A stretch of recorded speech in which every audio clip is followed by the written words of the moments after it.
Bonjour à tous et bienvenue dans cette nouvelle vidéo sur le backtesting d'une stratégie. Alors ça peut être Forex, mais ça peut être indice, ça peut être futur. Peu importe, au final, le backtesting, ça reste du backtesting, quelle que soit la plateforme. Donc en fait, ça va être une vidéo un peu plus théorique où je vais vous donner en fait mes meilleurs conseils. En tout cas, identifier une stratégie qui a de l'avenir et une stratégie qui peut être gagnante. Parce que le problème du backtesting, en fait, c'est que des fois, on se met à backtester un truc, et en fait, soit on part dans la mauvaise direction, soit on croit avoir trouvé quelque chose, mais en fait, ça marche pas du tout, parce qu'après, les résultats en live sont pas bons du tout. Donc le but de cette vidéo, ça va être de vous donner des conseils un peu théoriques sur comment bien backtester, comment partir, etc. Et je ferai une prochaine vidéo un peu plus pratique, où je vous montrerai tout ça sur la plateforme FX Replay. Mais là, pour cette vidéo, on reste un petit peu sur de la théorie. Donc, il va y avoir à peu près 8 points sur lesquels je vais, pour vous donner en fait des 8 conseils pour vous aider à justement faire des bons backtesting pour vos stratégies, pour tester des stratégies. Et voilà. En tout cas, pour moi, pour vous dire, le backtesting, ça a joué vraiment dans ma progression au trading. Parce qu'en fait, et je referai une vidéo sûrement sur ce sujet, mais pourquoi le backtesting c'est vraiment intéressant? Parce qu'en fait, vous pouvez, par exemple, si vous testez un truc qui est foireux, et ben ce qui se passe c'est que si vous le backtestez, ça va vous prendre 2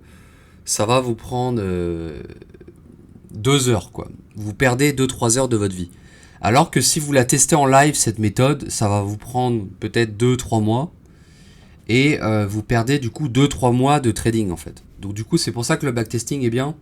Parce que si vous pouvez, si c'est une stratégie qui est chartiste, qui est assez basique, etc., le backtesting c'est un gain de temps qui est énorme et en tout cas en trading, il faut gagner du temps, quoi. Donc des fois on peut pas tester certaines stratégies. Je pense notamment tout ce qui est market profile, footprint, etc. C'est un peu compliqué de faire du backtesting sur ces choses-là, mais en tout cas sur des stratégies un peu plus classiques, chartistes. Quel que soit le marché d'ailleurs, le backtesting s'avère être un gain de temps et voilà.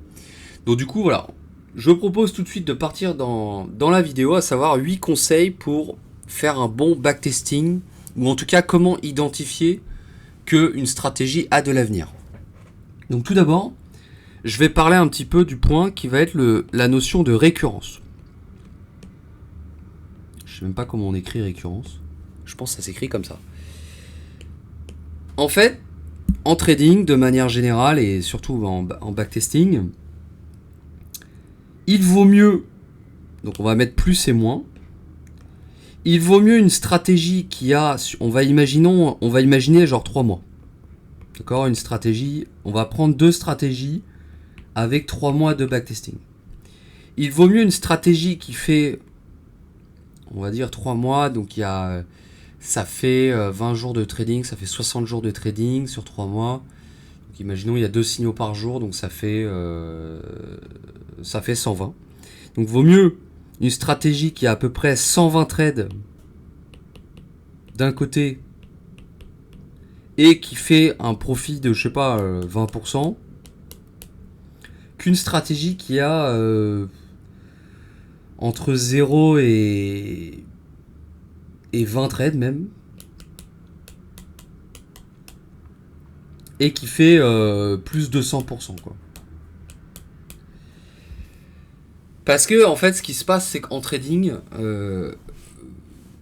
il vaut mieux, en fait, de manière générale, il vaut mieux une stratégie qui vous donne plus d'opportunités, qui vous permet de faire de l'argent au fur et à mesure, plutôt qu'une stratégie qui vous donne peu de signaux. Pourquoi? Parce qu'en fait, la stratégie avec les 20 trades, là, par exemple, en 3 mois, et sur un an, ça fait 12 mois, donc ça fait moins de 80, ça fait potentiellement entre 0 et 80 trades, enfin, pas 0, mais du coup, 10 et 80 trades par an.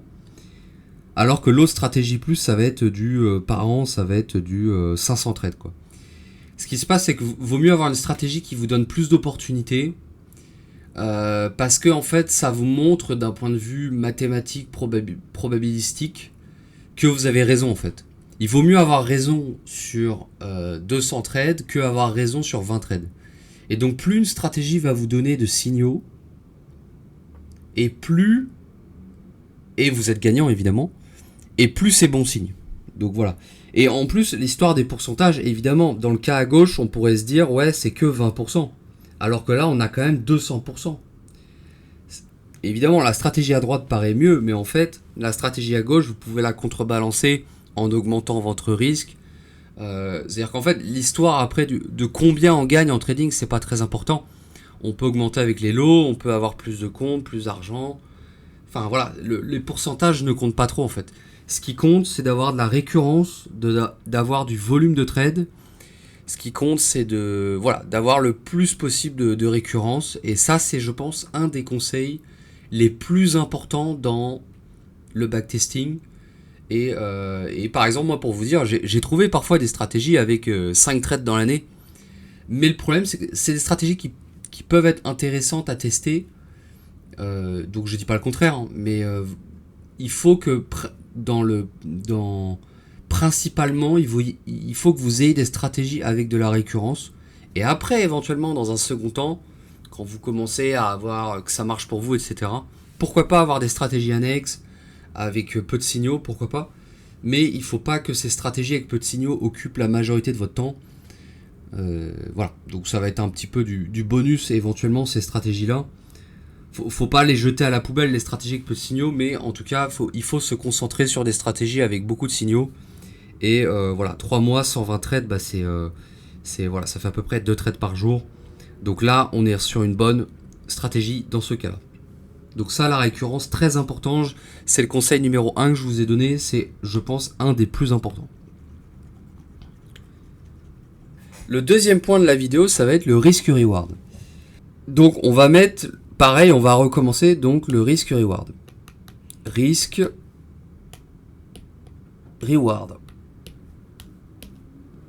On va pareil faire un plus et moins. Il vaut mieux une stratégie avec un RR de 3, 4, 5 ou plus, mais en général ça dépasse. Enfin, c'est difficile d'avoir des stratégies avec de la récurrence, avec des risques-reward qui sont meilleurs que ça. Mais en général, vaut mieux avoir une stratégie avec des risques-reward de 3, 4, 5 plutôt qu'une stratégie avec un risque-reward inférieur à 1, voire même 2. Ce qui se passe, c'est qu'en fait, vos résultats que vous avez en backtesting, ça reste des résultats de backtesting. Donc, c'est pas, ça va pas être représentatif des résultats que vous aurez en réel à 100%. Et ce qui se passe, c'est qu'en fait, si vous êtes gagnant avec un risque-reward de 3, 4, 5, on va imaginer 3, un RR de 3, ça veut dire qu'il vous faut 25% de chance, il vous faut un trade sur 4 qui gagne. Donc ça veut dire que vous passez un trade, vous perdez 3 trades, vous ne perdez pas d'argent, à part les filles éventuellement sur futur. Bon, je vais pas faire un cours sur le risk reward, mais c'est pareil, vous comprenez le principe pour le risk reward 1 et 2. Si c'est un risk reward de 2, il vous faut 33% de chance de gain, etc.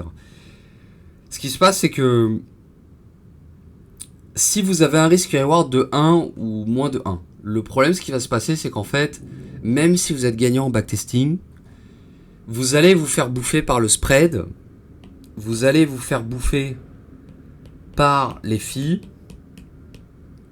et en fait, ces deux éléments-là ne sont en général pas inclus dans les plateformes de backtesting, en tout cas sur FX Replay, et même si la plateforme vous dit que le spread est inclus, etc., etc., moi, je ferais pas confiance au spread de la plateforme parce que le spread, ça bouge constamment, etc. Donc, et c'est pour ça que parfois, il y a des débutants qui ont des résultats très différents entre le backtesting et le live.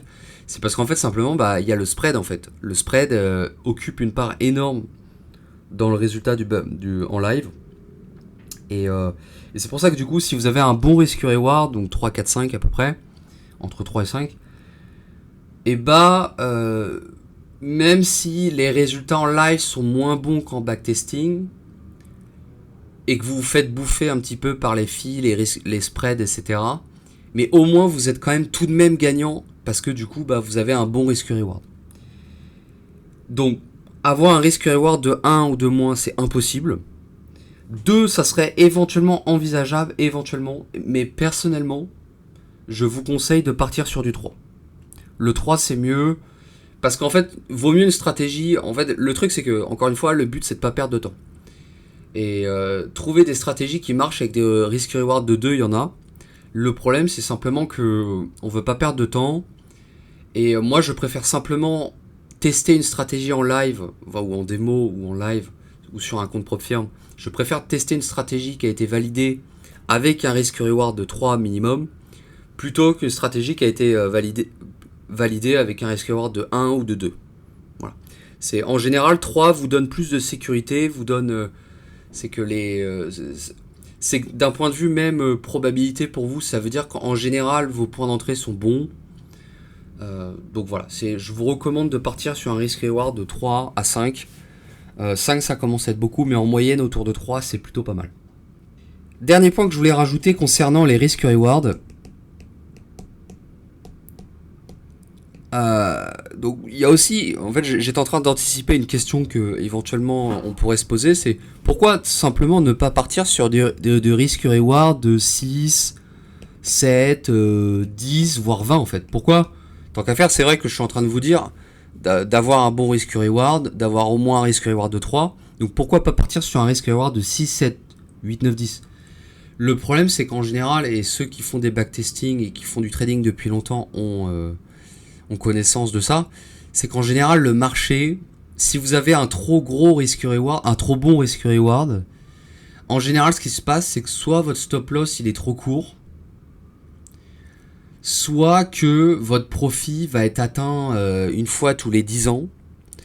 Et encore une fois, on en revient au point numéro 1 que je disais, c'est que vaut mieux chercher des résultats, vaut mieux rechercher de la récurrence, avec des trades qui hit leur TP, que plutôt chercher des trades où il y en a un gagnant tous les mois ou tous les 2 mois, et voilà. Donc vaut mieux chercher des trades comme ça, vaut mieux de la régularité au niveau des gains, plutôt que, encore une fois, chercher des gains. Oui, en backtesting, ça passe. Il y a certaines stratégies, je vous le dis, que j'ai testées, avec un risk-reward de 10, certaines stratégies passent. Mais le problème, c'est qu'une fois en live, dans un contexte de marché différent, ça va peut-être pas se passer. Donc du coup, vaut mieux encore une fois avoir des petits risk-reward. Encore une fois, 3 c'est pas petit. Et ça va très bien comme ça. Autre point que je voulais aussi vous dire, ça c'est avoir des résultats. Donc c'est là, en fait c'est là, je vous montrerai un extrait de vidéo d'un résultat en backtesting, mais c'est d'avoir des résultats en escalier. Ça pareil, c'est un truc que j'ai vu nulle part ailleurs, et pourtant, à force d'avoir fait des backtesting, je m'en rends compte, et je m'en rends compte de plus en plus. Les meilleures strats sont celles, imaginons, vous avez votre gain comme ça en backtesting. Les meilleures strats, c'est les trucs qui font comme ça. Ta ta ta ta ta ta ta ta ta ta ta ta ta ta ta ta ta ta ta ta. Ça, c'est des bonnes strats. Pourquoi? Parce que en fait, vaut mieux des strats avec des périodes de break-even comme ça, qui sont longues, voire même si elles durent une semaine, quoi. Et avoir de temps en temps, vous aurez des gains comme ça. Hop, une période de break-even, un gain. Une période de break-even, un gain. Il vaut mieux une stratégie qui en fait fait un peu des marches d'escalier. Ce qui va se passer, c'est qu'en fait, en général, quand vous allez trader, vous allez avoir vous allez gagner, vous allez perdre, vous allez perdre, vous allez gagner, vous allez perdre, vous allez perdre, perdre, gagner, gagner, gagner, perdre, perdre, perdre, perdre. Ça va être des trucs comme ça en trading. Et en général, vous allez avoir du surplace en fait. Et encore une fois, le surplace, c'est pas grave. Le surplace, c'est très bien en trading. Au moins, vous conservez votre capital. Encore une fois, en trading, le but, c'est de conserver son capital. D'abord, on conserve le capital. Ça, c'est très important. Et après, on fait des gains. Et vaut mieux avoir une stratégie comme ça qui conserve votre capital et que de temps en temps, quand le marché il respecte votre méthode, il va dans votre direction, Imaginons par exemple votre stratégie c'est du trading de range ou par exemple je sais pas des prises de tendance, prise de cassure ou que sais-je. Tu vois. Bah, ce qui se passe c'est que vaut mieux avoir une stratégie où majoritairement vous allez être break-even et quand le marché va se mettre à ranger par exemple, là tout de suite vous allez encaisser. Vous allez avoir 3 trades gagnants, le marché re-range le jour d'après, vous avez 2 trades gagnants et là vous allez avoir vos marges d'escalier ici. Parce qu'en fait, ce qui se passe, c'est qu'en général, en trading, le marché ne respecte pas votre méthode tout le temps. C'est-à-dire qu'il n'existe pas en trading de méthode miracle avec 100% de trades gagnants. Ça n'existe pas. Et pareil, le marché, la volatilité change tous les jours, la volatilité est différente, les news sont différentes. Il y a plein de choses qui sont différentes tous les jours, quoi. Le contexte est différent chaque jour. Donc en fait, on ne peut pas avoir une stratégie qui performe tous les jours. Mais par contre, ce qu'on peut faire, c'est qu'on peut, comme je vous ai dit en 1 et 2 ici, on peut d'abord essayer de la majorité du temps, 80% du temps, on essaye de conserver ses gains, on gagne, on perd, on gagne, on perd. Et 20% du temps, on va rafler en fait tout le reste et du coup vous allez vous retrouver avec des marges d'escalier comme ça. Donc je me suis répété un petit peu, mais au moins je pense que vous avez compris. Et ça, c'est les meilleures stratégies. A contrario d'une stratégie, si vous voulez, qui ferait un truc comme ça. Imaginons j'ai une stratégie qui fait un truc comme ça là, qui fait genre ça. Vous voyez ça, ce genre de strat. Évidemment, à la fin du backtesting, on peut dire c'est gagnant. C'est vrai, on est en gain. On peut voir sur notre plateforme qu'on a fait plus 30%. Super, on peut flex. On peut se dire que c'est bon, on a gagné le game. Non. Une stratégie comme ça, moi je sais direct qu'en live, le down que vous avez ici, là, le down que vous avez là, en live, il sera pire. Il sera peut-être un peu plus, il sera encore un peu plus down. Le gain que vous avez là, entre là et là ici, il sera peut-être pas aussi haut, avec les spreads, etc. Ou peut-être que le point d'entrée, vous l'avez loupé. Enfin, il peut se passer plein de choses, mais ce que je veux dire, c'est que il vaut mieux une stratégie où vous conservez votre capital le plus possible, avec des moments de gain, où le marché va dans votre sens, plutôt qu'une stratégie qui fait des montagnes russes. Et d'ailleurs, c'est ce que je disais tout à l'heure avec le Risk Reward de 1. Avec typiquement Risk Reward de 1, vous avez des graphiques comme ça, quoi, qui font des espèces de montagnes russes comme ça. Et nous, on veut pas des montagnes russes. Nous, on veut que le compte préserve le capital.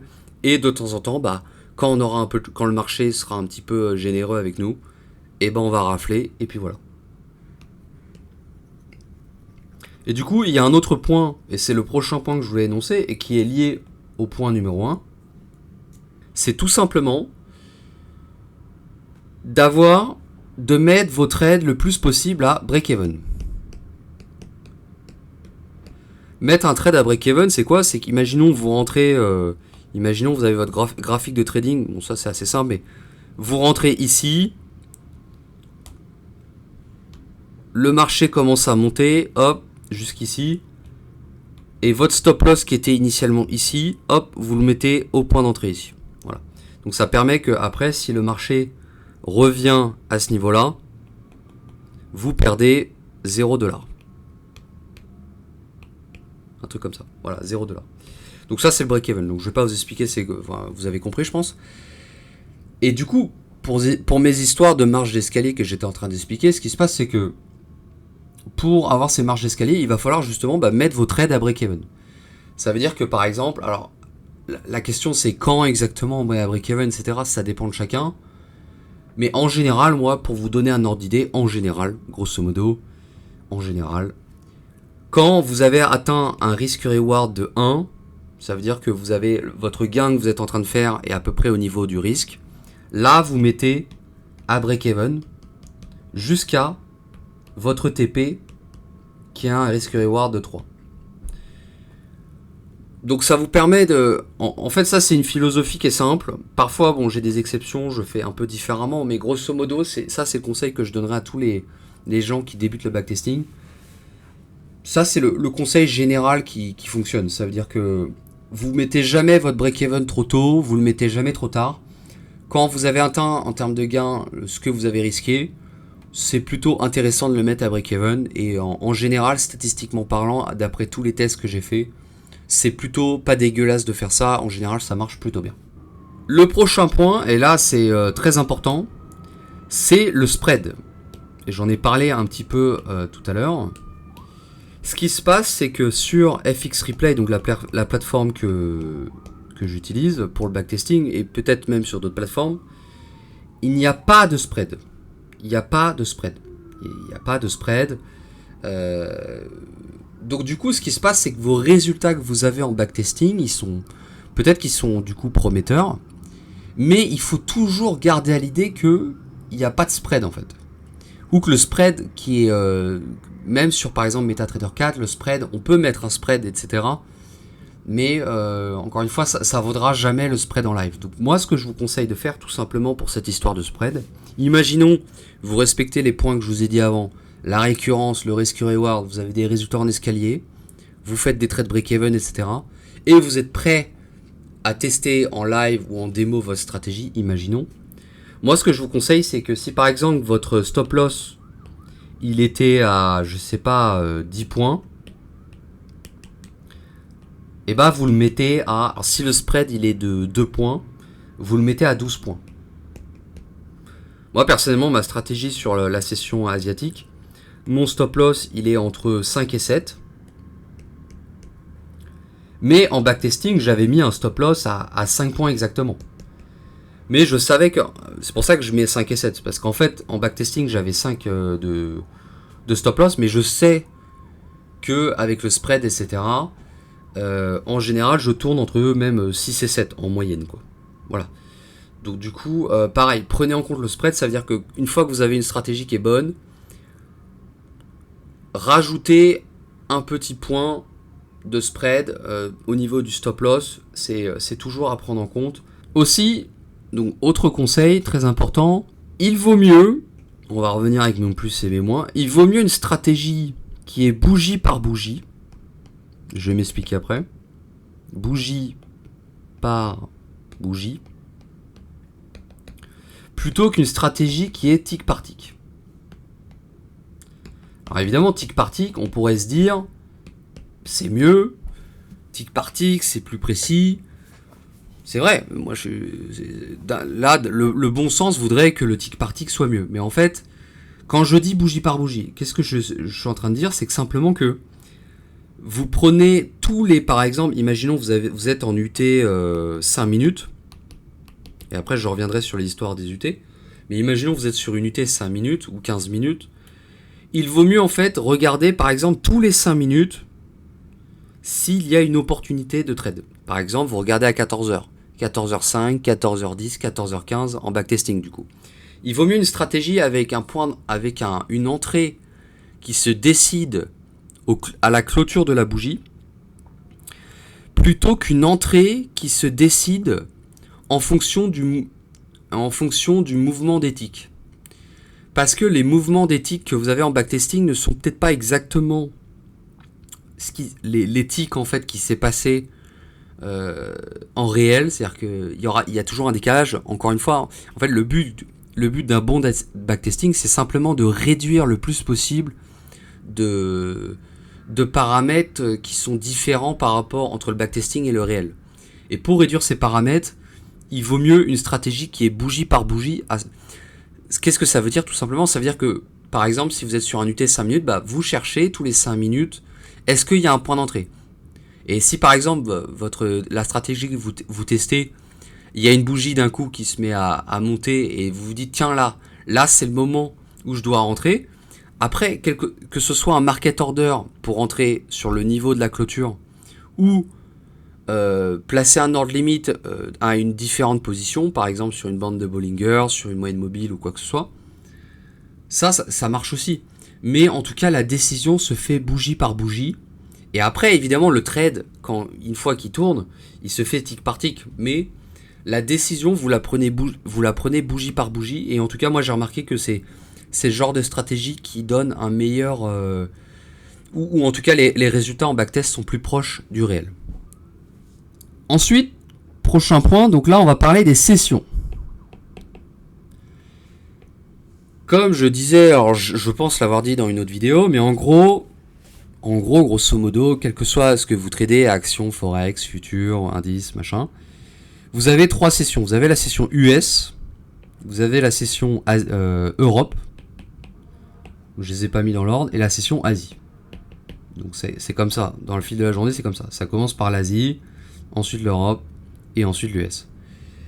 Et en fait, vous, quand vous testez votre stratégie sur FX Replay ou une autre plateforme, vous pouvez pas vous permettre de, à n'importe quelle heure, en fait, sur le graphique, tester votre méthode, en fait. Parce que, évidemment, si vous prenez des trades à 6h du matin, 6h du soir, 9h du soir, 3h de l'après-midi, bah évidemment qu'après, en réel, vous, quand vous allez trader le matin, peut-être, ou l'après-midi, ou le soir, vous allez pas avoir les mêmes résultats. Donc, ce que je vous conseille, c'est de regarder le... Donc, sur FX Replay, il y a un indicateur qui s'appelle FX... de mémoire, c'est FX Session. Et en fait, vous pouvez définir d'afficher la session genre Asie, ou la session EU, ou la session US. Et ce que vous faites, c'est que simplement, quand vous testez votre stratégie, vous la testez pour un actif et une session. Et une UT aussi, au passage. Et ça, c'est très important. Une stratégie, c'est un actif, une UT. Donc c'est, par exemple, si votre stratégie, elle est sur du 5 minutes, bah elle est sur du 5 minutes. C'est pas la peine d'aller en live après sur du 15 minutes. Elle est sur une UT, elle est sur une session. Et voilà, je pense avoir tout dit. Donc voilà, l'importance des sessions, c'est très important. Par exemple, avant, voilà, c'est ce que je faisais comme erreur, c'est que quand je backtestais, bah, ma méthode, en fait, j'utilisais la même avec le U ou l'US ou l'Asie. Et en fait, c'est pas pareil. La session Asie, bah, je sais pas, sur le Dow Jones, par exemple, il y a des amplitudes de je sais pas, 20 points, alors que sur le U, on va avoir des amplitudes de, je sais pas, 50 points peut-être, et sur l'US, beaucoup plus. Donc, sur les 3 sessions, la volatilité est totalement différente. Ça veut dire qu'on peut pas avoir les mêmes stop loss, on peut pas avoir les mêmes targets.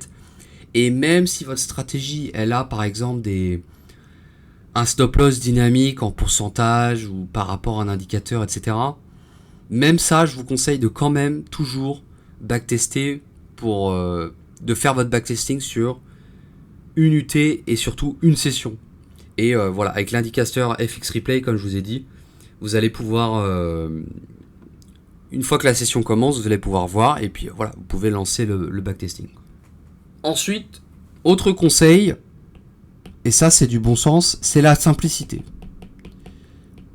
Excusez-moi pour le gribouillis à droite, parce que ma tablette elle bug un peu, donc à chaque fois que je supprime, ça bug, donc j'ai la flemme de supprimer ça. En fait, de manière générale, en backtesting, plus votre stratégie elle est simple, avec des, comme j'ai dit tout à l'heure, de la récurrence, des gains réguliers plus récurrents, et plus c'est mieux. Et au contraire, justement, c'est quoi l'inverse de ça? C'est qu'imaginons, vous testez une stratégie qui a, je sais pas, une moyenne mobile 34, un RSI à 6, je sais pas, vous utilisez les bandes de Bollinger, mais avec une standard déviation de 2,3, etc. Donc, peut-être que mystérieusement, et je sais pas comment, mais peut-être que ça marche dans votre backtesting. Mais moi, ce que j'ai constaté, c'est que il faut pas faire de l'over backtesting, ça veut dire essayer de chercher les paramètres parfaits qui fait que ça va marcher. Non. Il vaut mieux une stratégie avec un indicateur simple, régulier, récurrent, plutôt qu'une stratégie avec trop d'indicateurs, des indicateurs qui sont configurés avec des paramètres bizarres, qui sont pas standards. Voilà, vous m'avez compris, je pense. C'est quand un truc est bizarre, c'est que ça pue en fait, d'accord? Donc évitez les trucs bizarres. Par exemple, les méthodes du genre, je sais pas, le croisement de la moyenne mobile 74 plus 28 plus 22, bah je sais que ça marche pas quoi. Il n'y a même pas besoin de tester, je sais que ça marche pas quoi. Donc voilà, évitez le trop d'indicateurs, évitez les paramètres bizarres et en tout cas, bah, vous partez dans la bonne direction. Combien d'indicateurs? Moi, idéalement 1, maximum 2. Maximum. voire 3, mais pas plus de 3. Plus de 3, ça devient... en fait, plus de 3, il y a la récurrence, vous allez avoir un problème au niveau de la récurrence, etc. Donc, plus elle est simple, la méthode, et mieux c'est. Et enfin, je termine la vidéo avec, en parlant un petit peu de FX Replay. Et je vais parler en même temps de PropFirm vite fait. En fait, sur FX Replay, vous avez en fait un free trial. Donc normalement, c'est pas attaché, mais vous m'avez compris. Free trial avec un compte Google. Donc ce que je vous conseille, si vous êtes un rat, imaginons vous voulez pas payer le backtesting, ce que vous pouvez faire simplement, c'est que vous connectez un compte Google sur FX Replay. Je vous mettrai le lien dans la description si vous voulez. Vous vous connectez avec un compte Google et vous mettez une carte de crédit temporaire. Alors moi je fais ça sur Revolut, mais vous pouvez faire ça avec votre banque probablement. Enfin vous cherchez une banque qui fait ça, mais normalement ça se fait. C'est assez populaire. Moi c'est ce que je fais en général. Parce qu'en fait en général ce qui se passe c'est que je vais pas me mettre à backtester pendant 3 semaines tous les jours quoi. Le backtesting c'est ponctuel. J'ai parfois une idée de stratégie, c'est ponctuel et je vais me mettre à fond à tester plein d'angles, etc. La tester 3 mois, 6 mois, 1 an, la tester avec plusieurs risk reward, etc. Plusieurs sessions, EU, US, Asian.